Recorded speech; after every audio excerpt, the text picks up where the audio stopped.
Hello, friends. I was recently thinking about the holidays, and I noticed in my own body that I had two emotions, one excitement and the other was angst. And I wondered if maybe you might feel the same way. And I thought maybe this might be a good time to talk about walking through the holidays and how we might be able to do things a little bit differently. I think society tells us that we need to cook and we need to decorate and we need to go to 5 parties every week and spend a lot of money, and it can feel like a lot. And so this beautiful time of year can actually become a burden. And so I was thinking about the story of Martha and Mary in the Bible. Martha is running around and she is trying to be a good hostess, and she is frustrated with her sister because her sister isn't helping. And she even says to Jesus, "Would you please tell my sister to tell my sister to help me?" And Jesus says, "Martha, you are worried about many things, but few are needed, and indeed only one. And Mary has chosen what is most important, and it's not going to be taken from her." And I thought, that's kind of interesting. And I think that's a really good kind of analogy for how we should be walking through the holidays. I think what's most important is staying connected with the Lord. But I think often we get caught up in the doing.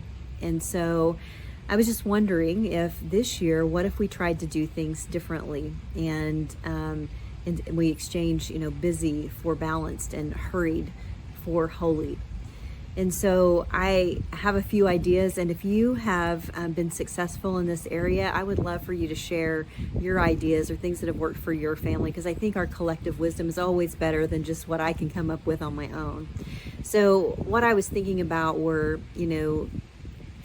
kind of how we can walk out this holiday a little bit differently, but then how do we care for ourselves as well. And so, when it comes to the holiday, I think trying to think back on past holidays, what went well, what didn't go well, what we could do differently.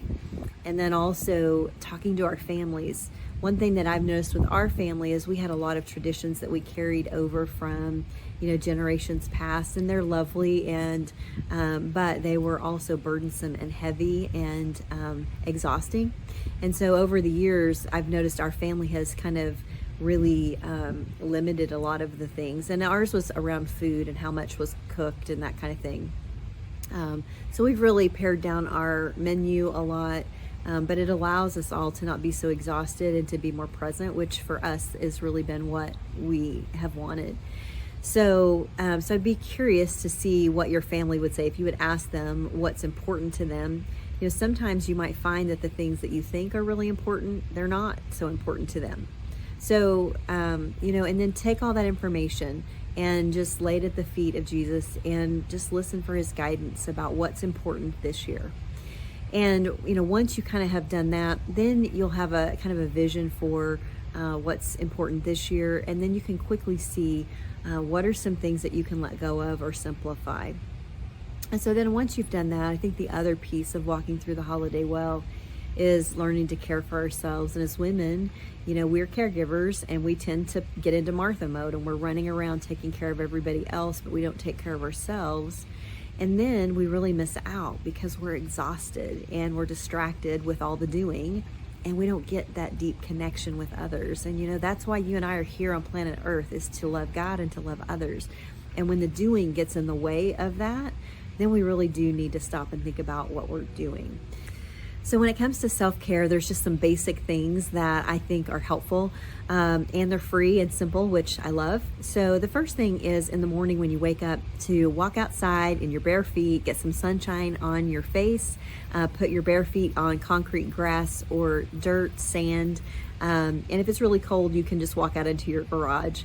But when you get morning sunlight on your face, it's going to reset your circadian rhythm and improve your sleep, which is really helpful during the holidays.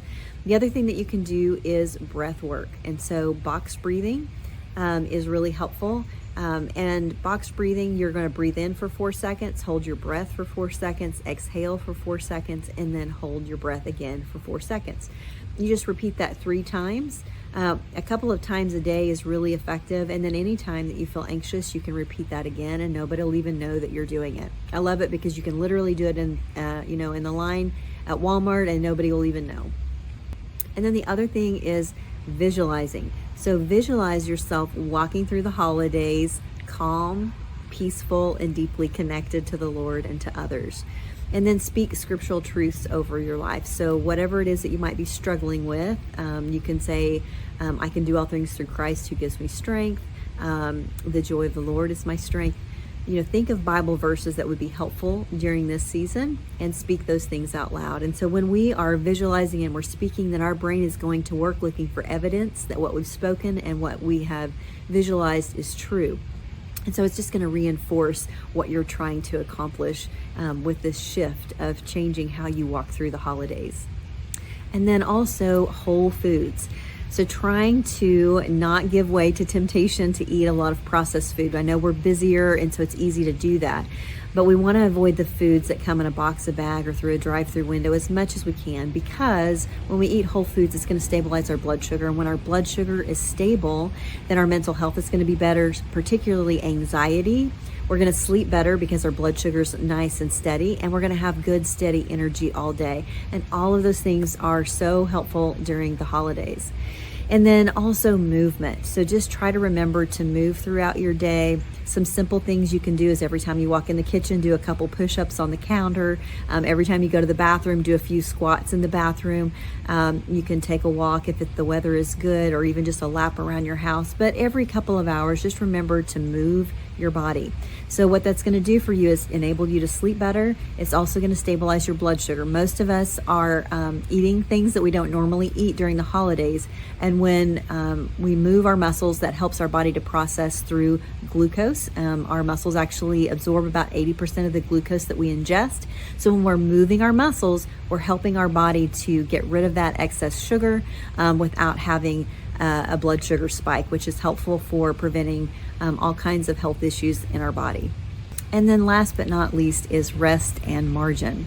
You want to give yourself margin for rest so that you can read a book, take a nap, or watch a movie with your family. And then under schedule so that you have margin for the unexpected, because that happens often during the holidays. Unexpected things happen all the time. And if we're under schedule, then we can absorb that change. It's not a problem, and we're not running on empty. So if all the things that I've shared with you today have been helpful, and you're actually looking for more ways to support and balance your own body, I want to remind you of the Wheel of Wellness and Weight Loss that I created just for you. It is the tool I created for all women, because my deepest desire is that women walk in wellness. And if you haven't noticed, the world we live in is making it really difficult to remain well. And so if we want to do that, if we want to be able to walk out our mission and share our message, we've got to care for the body that we've been given. And it's getting tricky. So what I did is I created one document that helps you quickly identify the areas of your lifestyle that are out of balance, and then it gives you tips and tools on how to correct it. It's completely free. You can get it at inspiredwell.org/wheel. So grab a friend, download the wheel, fill it out, and then work together, gradually implementing those changes over time. So let's take a deep breath and exchange busy for balanced and hurried for holy. And until next time, stay inspired.